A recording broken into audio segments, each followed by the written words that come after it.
This is a very interesting area about self-compassion practice.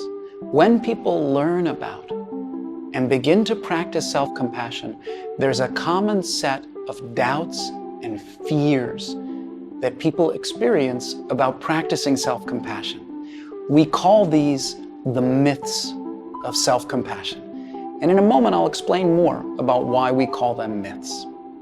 So the fears and the doubts that most commonly come up take a very common form. For example, if I'm kind to myself, am I going to lose my motivation and stop performing at my best? If I'm kind to myself, is that self-indulgent and it's going to spoil me and make me soft? If I support and encourage myself in a kind way, does that mean that it's just making excuses? These are the kind of fears and doubts that come up when people start to practice self-compassion. So there's this limited set of fears that come up.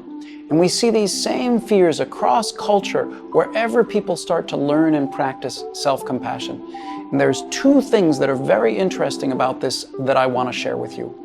Number one, scientific research shows that these fears are not founded. They're not true. Practicing self-compassion does not make us weaker. Practicing self-compassion makes us stronger in a number of different ways. So we have dozens, in fact, I think more than 100 research studies about the practice of self-compassion. And these research studies show that people who practice self-compassion are not weaker or less motivated. They are more motivated and more able to engage with the things that matter to them, especially when there's difficulty. Because when there's difficulty, they're able to support themselves, bounce back, and go forward.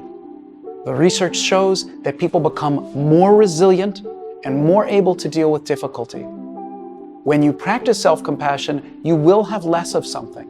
You will have less self-criticism, less self-blame, and less stress coming from self-criticism and self-blame. And who doesn't want less of those things? But the second point about these myths is even more important than the research. Ask yourself this: when your friend is suffering and you offer kindness and support to your friend, do you ever worry that your kindness is going to harm your friend or make them less motivated? No, we don't worry about that. When we offer kindness to other people, we don't doubt the value of that kindness.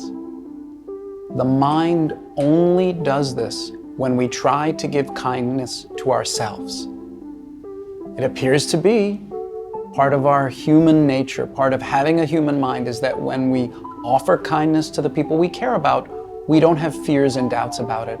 But the human mind, which generates doubts and fears about so many things, also generates doubts and fears about compassion when we bring it back to ourselves.